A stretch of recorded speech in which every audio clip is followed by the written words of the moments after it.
going to start up here in the front. It has one new 12-volt battery on the front of the unit. Two 20-pound propane cylinders are full, except for what we use to service the trailer. The arrow on the regulator is pointed towards that one over there. It's going to show you clear inside the eye.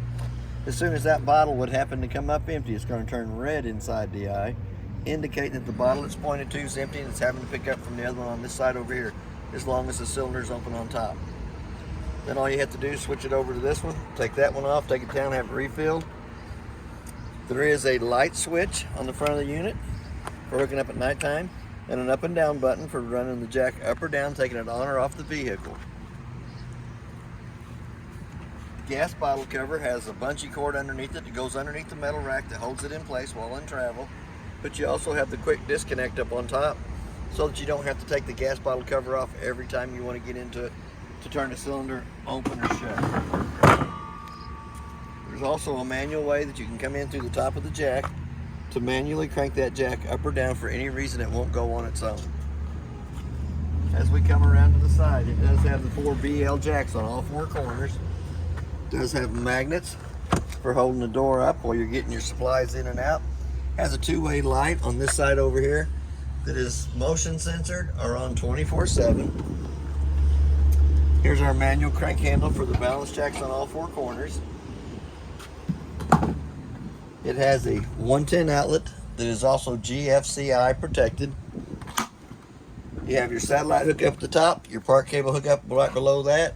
We also have a battery disconnect so that if you don't want the trailer to drain your battery while you're not using it, you can turn the key to the off position and pull the key out. It has a 2-way valve on it. You can either be hooked to a city water connect, or you can fresh tank fill from this side over here through the white connection.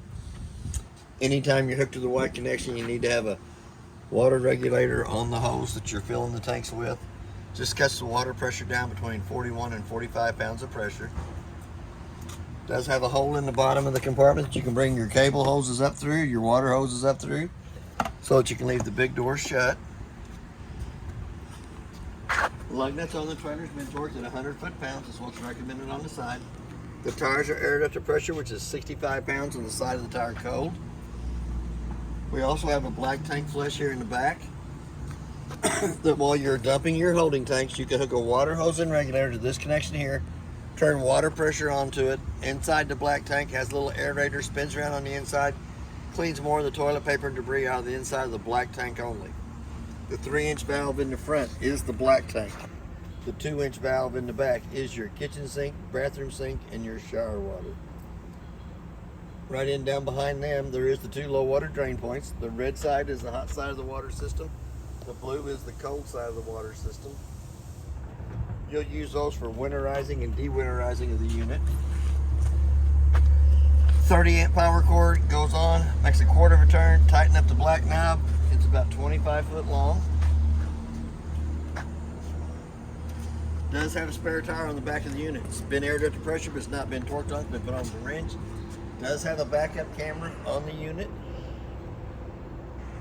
The next part over is the outside of the furnace. It sucks cold air in the top, hot air out the bottom. I always suggest putting a mud dauber screen over the outside of the furnace for the simple fact that mud dauber screen is less than 20 bucks. It's $145 an hour for every hour that we have to clean the mud daubers out of the inside of it. So that's worth its weight in gold if you ask me. We also have a ladder for going up and checking the roof. The roof is the life expectancy of the trailer. Anything happens to the roof up top, it will start showing on all 4 corners, inside or out.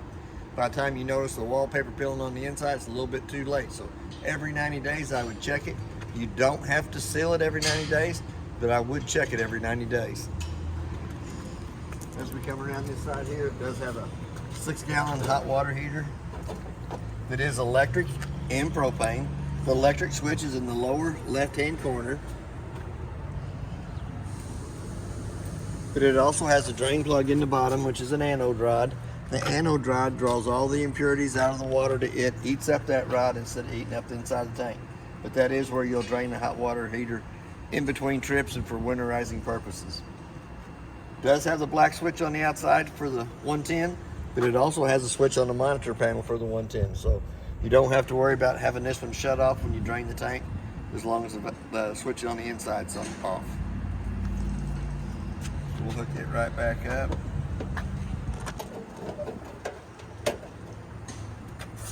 Does have a TV coax cable hookup out here and a 110 outlet to plug it into. If you wanted to watch the ball game underneath the canopy, we do have the 2 outside speakers. I'll have to show you more about the speakers when we get to the inside. It also has a hood range vent.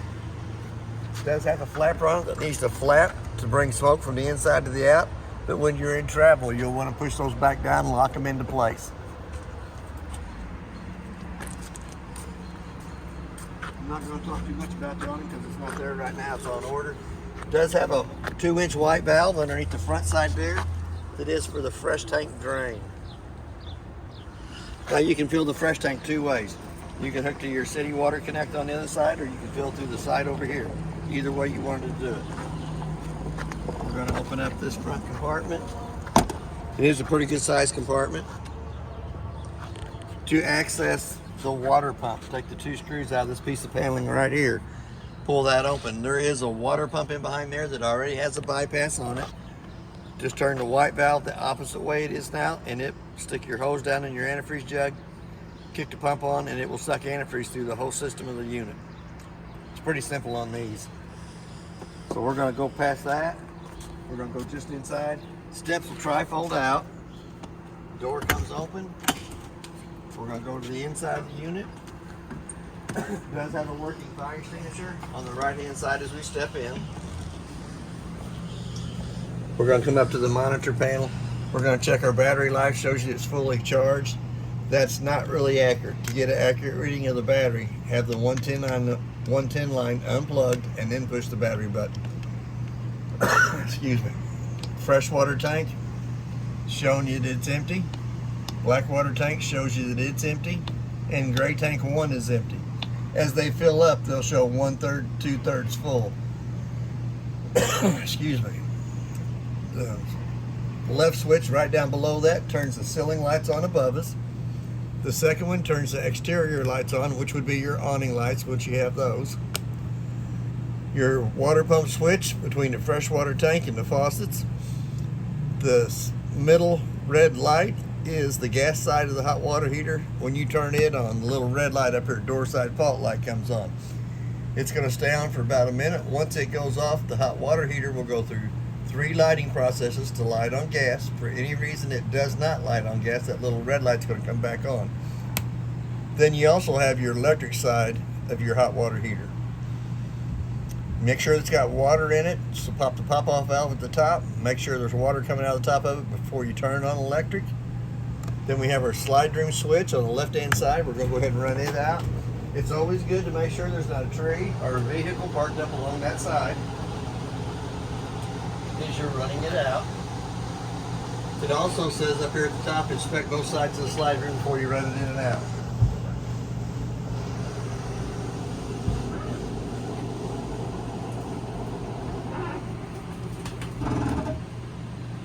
The next switch to the right hand side is for the awning. For whenever we get the awning put on the unit, extend runs the awning out, retract runs the awning back.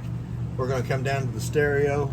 You do have A and B. A is your auditorium speakers inside, B is your outside speakers.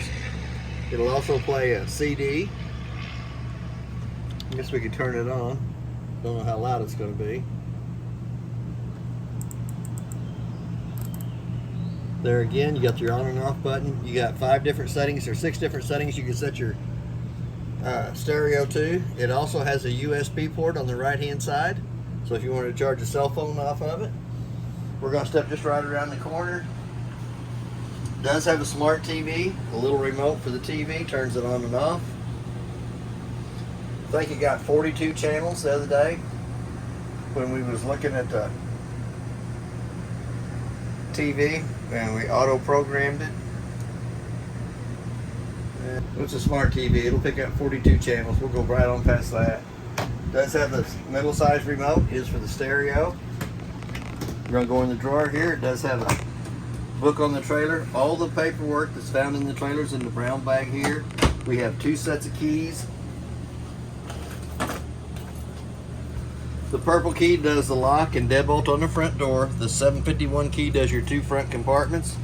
So there is 2 sets of keys for that. There's also the camera for the TV, the monitoring system. a jack to plug it into your cigarette lighter, and plugs into the back of the TV, and it has one holder that'll hold it to the dash. So we're going to set that right back in there. It does have lights underneath the counters that turn on, for lights at the kitchen area. We have a 110 outlet on the left side of the kitchen sink that is also GFIC protected by the outlet in the bathroom. We also have another outlet on the right hand side of the stove. Here again, we're going to come to the microwave. Microwave has a clock button on it. Let's say it's 9:30. Hit the clock button again till the 2 center eyes is flashing. The only reason I set the time on the microwave is I can tell if the trailer's lost 110 power to it. If I leave the unit and come back to it, it doesn't have the proper time. We also have a hood range that has a light and a fan. For the fan to work properly, the 2 tabs on the outside vent needs to be opened up. It does have a glass stove top that will fold up 2 times up out of the way. Turn the button on the right hand side on, illuminates the valves on the stove. When you turn them over to where they're red, showing that it does have gas coming through it.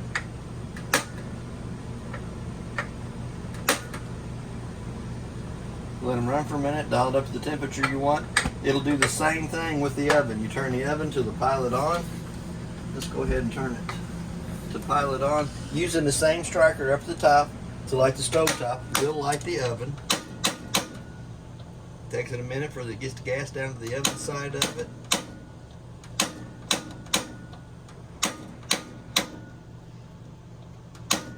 There we go. Let the pilot light light. Let it run for about a minute, which warms the thermocoupler right above it up. Once the thermocoupler above it warms up, you can dial it up to the temperature you want. Presto, there's your oven lit.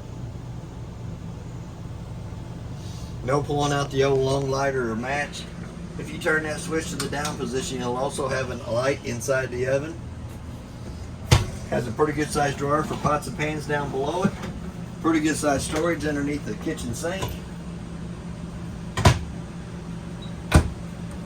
When you come to the cabinet over on this side, if you open it up, is also accessing you into the back of your hot water heater. There is a picture on the piece of paneling there that tells you exactly how to do your winterization. It does have 3 valves on the hot water heater. The valve at the top is opened right now. The valve at the bottom is open. The valve in between those 2 valves is closed off. When you get ready to winterize, they go just the opposite way. The top one gets shut off, the bottom one gets shut off, and then one in between them gets opened up so that it makes a loop at the back of the hot water heater so that you don't have to fill the hot water heater with antifreeze. We're going to go into the refrigerator, and there's my Kool-Aid. It does have a thermostat in the lower right-hand corner that operates the freezer and the refrigerator section both. I'm going to go ahead and grab that water while I'm in here. It does have pretty good sized cabinet space to the left hand side of the refrigerator. We're going to step into the bathroom. It has your GFCI outlet in the bathroom that protects all your 110 outlets inside and out. Your showers, just like you have at home, you have hot water on the left side, cold water on the right side. We have a light switch as we walk into the unit on the right hand side of the door as you come in that turns the 2 lights above us on. We have a knurled knob in the vent in the ceiling that cranks the vent up. Little black button turns the fan on and off for pulling moisture out of the bathroom. We have a round vent white in the ceiling for AC bringing into it. We also have the brown vent on the bottom of the shower stall that brings heat into it. And then we have a single foot flush on the toilet on the right hand side. Fills with water and dumps. Here again, the bathroom faucets just like you have at home. You have your hot water on the left side, your cold water's on the right side. It has a 2-shelf medicine cabinet up top, 3 shelves off to the right hand side of that, and an extra shelf off to the right hand side of that for extra towels, wash rags, toilet supplies, toilet paper, chemical, whatever you want to put in them. It does have a sliding door that gives you privacy into the bathroom. We're going to step just around the corner here to the thermostat. Thermostat's pretty easy to work, either all the way to the left for your cool side AC. You do have a fan only side, an off and heat side. You always want to run the fan in the auto position and on high. You'll dial your temperature down for your AC. You'll dial your temperature up for your heat on the section there. We also have a working LP carbon monoxide detector in the floor here. Another 110 outlet to the left side of the couch. And another brown vent that brings heat into the living room area. The light above the recliners have to be turned on by hand. A little push button in the center of that. We also have the recliners. All three of them have their own little handle to open up. Pull on this one right here, that one. And I think if you lean back against it, it'll lay down to the laying down position. The center one has it to the right hand side. The left hand side has it to the left hand side of that. And you can also use the window behind it for a fire escape. It does have a red handle on it, indicating that it can be used for a fire escape. Pull the handle, slide the window all the way to the right hand side, pull the screen all the way to the right hand side, and it does have a pretty good sized hole that you could escape out of if you have to. Here again, we're going to pull the curtain back down. There is a curtain between the living room and the master bedroom. We also have a 110 outlet on either side of the wall. A USB port right above it on the door side. Does have a light switch right beside the 110 outlet on that side that turns the two lights at the foot of the bed on. The one at the head of the bed has to be turned on by hand. Here again, you also have a fire escape window on the off door side of the unit. Grab a hold of the white clip on the screen, pulls the screen loose from the window. Red handle goes out, goes all the way through the window frame for access out that side of the unit too. Or you can use it to let air come into the unit if you want. Either way you wanted to do it. You only have a USB port on the door side. Doesn't have one on the off door side. Also has a second carbon monoxide detector above the bed. Does have another knurled knob in the vent in the bedroom that cranks up, but no fan. Just cranks it up. And then you have your kitchen table underneath the bed here at the foot of the bed. Does have quite a bit of storage at the end of the bed. That is the table that comes with the unit. It matches the countertop around the sink. Comes up, folds up, goes right between the two recliners for a eating table here. The light that you have right by the door as you come in is a two-way light. It can be turned on motion censored or it can be turned on 24/7. The round vents in the ceiling bring AC into the unit. The brown vents on the wall bring heat into the unit. It does not have the quick cool down on either side. It's got the styrofoam casing on the inside that keeps these from being used, that pushes all the cold air to the round vents in the ceiling. It does have a filter on either side. The cleaner you keep the filters, the more efficient the air conditioner will run. And that is basically everything on your unit. If you have any questions, I'll try to answer them the best that I can. Thank you for your time.